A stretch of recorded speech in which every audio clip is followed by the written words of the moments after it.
Hello friends. आज मैं आपको जेके एसएसबी के अकाउंट असिस्टेंट की तैयारी करवाने जा रहा हूँ। ये बुक आपकी विशाल की है। तो उसमें सबसे पहले हम मल्टीपल चॉइस क्वेश्चंस जो हैं पढ़ेंगे। तो फर्स्ट क्वेश्चन ये कहता है, the cabinet mission to India was headed by. Cabinet mission जो इंडिया में था उसको हेड किसने किया था? तो इसका आंसर आपका लॉर्ड पैथिक लॉरेंस। देखिए, इसमें जो जो कैबिनेट मिशन हमारे इंडिया में आया था वो हमारा इसलिए आया था कि कॉन्स्टिट्यूशन हमें आगे कॉन्स्टिट्यूशन कैसा बनाया जाए उसके लिए लाया गया था। इसमें स्टैफर्ड क्रिप्स, ए.वी. अलेक्जेंडर और लॉर्ड पैथिक लॉरेंस तीनों मेंबर्स थे। ये तीनों मेंबर्स थे उसमें, बट उसको हेड किसने किया था? Lord Pethick Lawrence. दूसरा question, the constitution of India was adopted by the. Constitution of India को किसने अडॉप्ट किया था? वो हमारा अडॉप्ट किया था कॉन्स्टिट्यूंट असेंबली ने।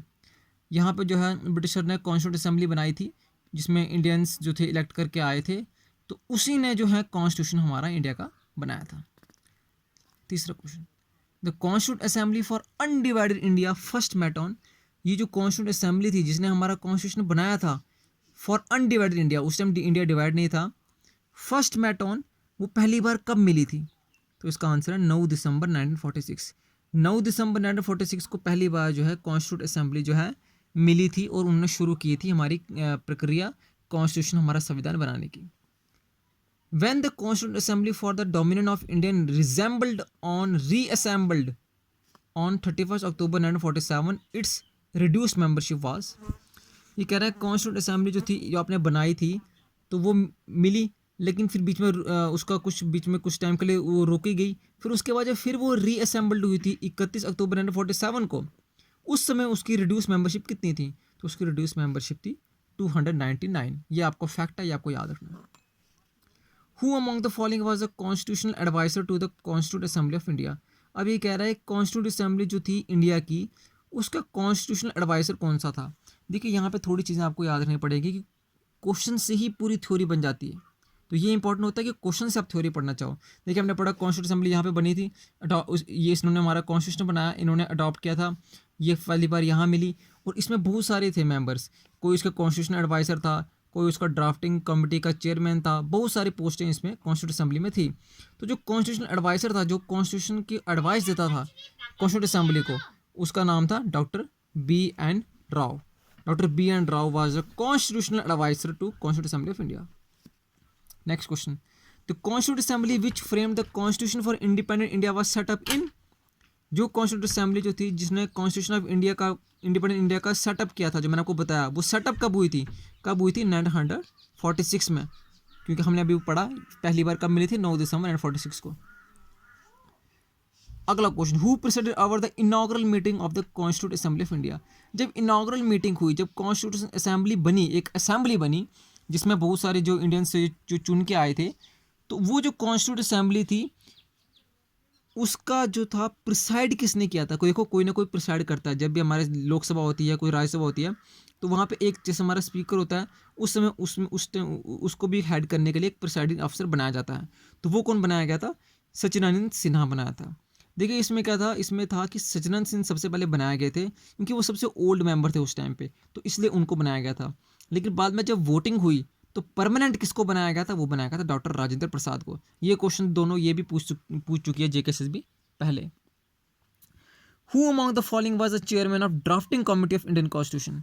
अब ये कह रहा है इंडियन कॉन्स्टिट्यूशन की जो ड्राफ्टिंग कमेटी थी उसका चेयरमैन कौन था? देखिए, ये तो सबसे इंपॉर्टेंट क्वेश्चन है, जिसने ड्राफ्ट बनाया हमारे कॉन्स्टिट्यूशन का कि किस तरह कॉन्स्टिट्यूशन होगा, किस तरह उसमें क्या क्या प्रोविजंस होंगे, तो उसके जो थे चेयरमैन कौन थे? Doctor Bhim R Ambedkar. Doctor Bhimrao Ambedkar, यही भीमराव अंबेडकर जी थे जो कि ड्राफ्टिंग कमेटी के चेयरमैन थे। बहुत ही इंपॉर्टेंट क्वेश्चन है, बहुत बार एग्जाम में पूछ चुके हैं। अगला question, who was the president of the constituent assembly. President कौन था कॉन्स्टिट्यूंट असेंबली का? देखिए, मैं इसका प्रेसिडेंट था डॉक्टर राजेंद्र प्रसाद। मैंने आपको अभी बताया कि जो कॉन्स्टिट्यूंट असेंबली थी उसको प्रिसाइड सबसे पहले किया था सचिदानंद सिन्हा ने पहली बार, लेकिन जो प्रेसिडेंट उसका बनाया गया था, चुन के आए थे, वो राजेंद्र प्रसाद जी को बनाया गया था, जो कि हमारे फर्स्ट प्रेसिडेंट थे इंडिया के। अगला question, the constituent assembly arrived at decision on the various provision of the constitution. जो कॉन्स्टिट्यूंट असेंबली थी उसमें कोई भी जब बात होती थी तो वो अराइव करते थे, डिसीजन पे आते थे ऑन किस बेसिस पे प्रोविजन की, क्या करते थे वो? वो मेजॉरिटी वोट करते थे कि कौन जीतेगा, 2/3 मेजॉरिटी होती रही, कॉन्सेंसस होता। देखिए उस टाइम कॉन्स्टिट्यूशन असेंबली अभी नई नई बनाई गई थी, तो हमारे इंडियंस में क्या होता था, कॉन्सेंसस पे ही देखा जाता था कि सबको मिला के, सबको कि आपकी राय क्या है, आपकी राय है, सबकी राय देख के उन्होंने जो है डिसीजन ले जाते थे बाय कॉन्सेंसस। अगला question, the most profound influence on the drafting of the Indian constitution exercised by the, कह रहा द मोस्ट प्रोफाउंड, सबसे ज़्यादा इन्फ्लुएंस हमारे ड्राफ्टिंग जो इंडियन कॉन्स्टिट्यूशन की हुई, जो बनाया गया, उसको किसने किया था? तो देखिए इसका आंसर है गवर्नमेंट ऑफ इंडिया एक्ट 1935। देखिए यहाँ पे आपको थोड़ा मैं बता देता हूँ कि कॉन्स्टिट्यूट असेंबली जो थी, ये हमारी जो कॉन्स्टिट्यूशन बनाया गया था, तो हमने बहुत सारे मोर देन 60 कंट्रीज़ के कॉन्स्टिट्यूशन को हमने जो है कंसीडर किया था, तभी हमारे कॉन्स्टिट्यूशन को हेल्थी एंड बल्किस्ट कॉन्स्टिट्यूशन बोला जाता है। उसमें हमने कुछ प्रोविजंस यूएस कॉन्स्टिट्यूशन से भी लिए, जैसे फंडामेंटल राइट्स हैं, कुछ ब्रिटिश कॉन्स्टिट्यूशन से भी लिए, जैसे पार्लियामेंट्री फॉर्म ऑफ गवर्नमेंट है, कुछ फ्रांस से भी लिए, जैसे लिबर्टी फ्रेटर्निटी थी, और गवर्नमेंट ऑफ इंडिया एक्ट 1935 उससे भी लिया गया था। लेकिन जो मैक्सिमम इन्फ्लुएंस था, या जिससे मैक्सिमम चीज़ें हमने ली गई थी हमारे कॉन्स्टिट्यूशन के लिए, वो था गवर्नमेंट ऑफ इंडिया एक्ट 1935 से। बहुत इंपॉर्टेंट क्वेश्चन है, बहुत बार आ चुका है। देखिए क्वेश्चन सारे इंपॉर्टेंट होते हैं, यहीं से क्वेश्चन, यही क्वेश्चन जो होते हैं वो रिपीट होते हैं, चाहे आपका जेकेएसएस भी हो, वो वही क्वेश्चन पीछे से डालेगा और वही रिपीट करेगा। इसलिए अगर क्वेश्चन पे आपको कमांड है तो आप वहाँ पे अच्छे मार्क्स ले सकते हो। अगला question, the crown took the government of India in to own hands by, crown क्या हो गया, ब्रिटिश क्राउन, उसने गवर्नमेंट ऑफ इंडिया को अपने हाथों में ले लिया, कब ले लिया, गवर्नमेंट ऑफ इंडिया एक्ट 1858 में। आपको पता होना चाहिए रिवॉल्ट ऑफ 1857 हुआ था, जिसमें क्या हुआ था, रिवॉल्ट ऑफ 1857 हुआ था, इसमें जो है हमारे हिंदुस्तान के लोगों ने अंग्रेज़ों के खिलाफ आवाज़ उठाई थी। उसके बाद जो है यहाँ पे जो कंपनी रूल था, जो उन्होंने क्या किया था, ब्रिटिश ने, क्राउन ने कंपनी रूल को अपने हैंड में ले लिया था और बोला था कि गवर्नमेंट ऑफ इंडिया को अब मैं देखूंगा ब्रिटेन से, तो वो गवर्नमेंट ऑफ इंडिया एक्ट 1858 था। अगला question, who propose the preamble before the drafting committee of the constitution, preamble सबसे पहले किसने प्रपोज किया प्रीएम्बल ड्राफ्टिंग कमेटी का हमारा कॉन्स्टिट्यूशन का? इसका आंसर है जवाहरलाल नेहरू। देखिए इसमें क्या बात है, इसमें ये बात है कि जो प्रीएम्बल होगा हमारा, प्रीएम्बल क्या होता है, प्रीएम्बल होता है पहला एक पेज होगा हमारा कॉन्स्टिट्यूशन का, किताब का पहला पेज होगा, इसमें लिखा होगा क्या क्या बेसिक चीज़ें हैं, जैसे we the people of India have solemnly resolve to constitute India into a sovereign democratic republic country. तो उसमें एक ब्रॉड विजन में चीज़ें बताई जाती हैं, उसको बोलते हैं प्रीएम्बल। तो किसने ये प्रीएम्बल बनाया गया था? ये जो प्रीएम्बल बनाया था जवाहरलाल नेहरू ने, हमारे नेहरू जी ने, फर्स्ट प्राइम मिनिस्टर, उन्होंने लाया गया था। अगला question, the first session of the constitution assembly was held in, constitution assembly जो हम जिसने हमारा कॉन्स्टिट्यूशन बनाया था, उसका फर्स्ट सेशन कहाँ हुआ था? उसका फर्स्ट सेशन न्यू दिल्ली में हुआ था। देखिए पहली बार था, तो पहली बार आपको पता है न्यू दिल्ली इंपॉर्टेंट प्लेस है, तो इसलिए जो है न्यू दिल्ली में उसको कि पहला फर्स्ट सेशन किया जाएगा। और अभी हमने पीछे पढ़ा, इसका आंसर क्या था, 9 दिसंबर को ये 1946 को पहला इसका सेशन हुआ था। अगला question, who among the following was the chairman of the union constitute committee of the constitute assembly.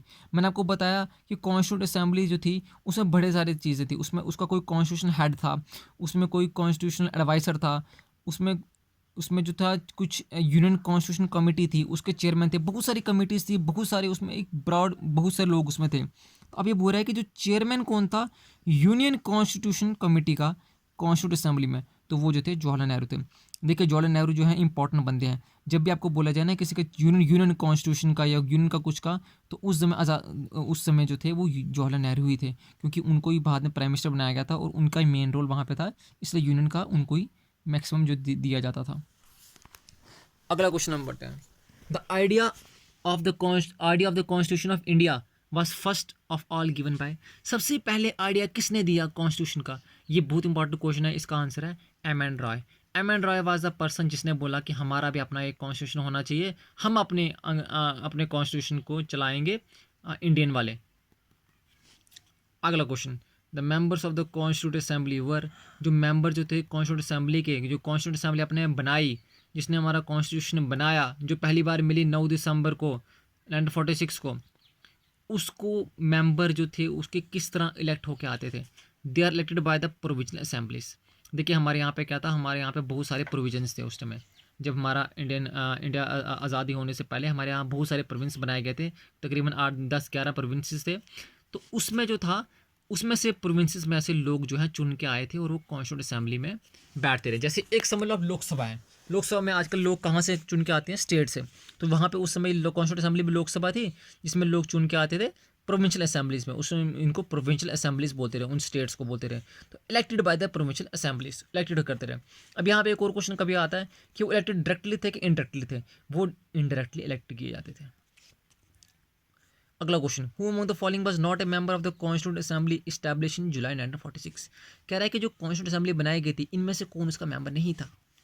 देखिए महात्मा गांधी उसके मेंबर नहीं थे, ठीक है। महात्मा गांधी का रोल बहुत देर बाद आता है, 1900 उनका जो है, उन्होंने जो है, आपको पता होना चाहिए कि जब आज़ादी थी तो आज़ादी के समय उन्होंने कुछ टाइम पहले उन्होंने जो है संन्यास का की तरफ वो बढ़ चुके थे।